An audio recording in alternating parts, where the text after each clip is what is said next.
Guerre, peur et incertitude, où trouver la paix quand on ne croit plus aujourd'hui.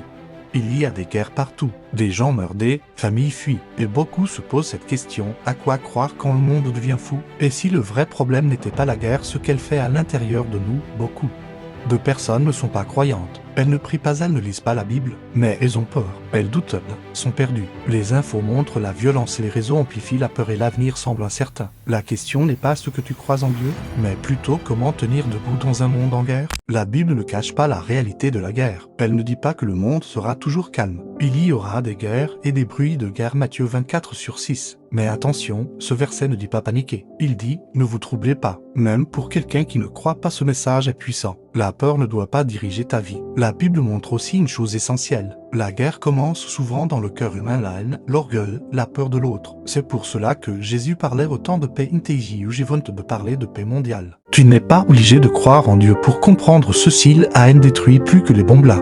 Peur rend manipulable, la violence déshumanise tout le monde. La Bible rappelle une vérité universelle, chaque vie humaine a de la valeur. En temps de guerre, estimement devient un acte de résistance. Concrètement, que faire aujourd'hui? Limiter la surconsommation d'images violentes, refuser les discours qui déshumanisent, aider.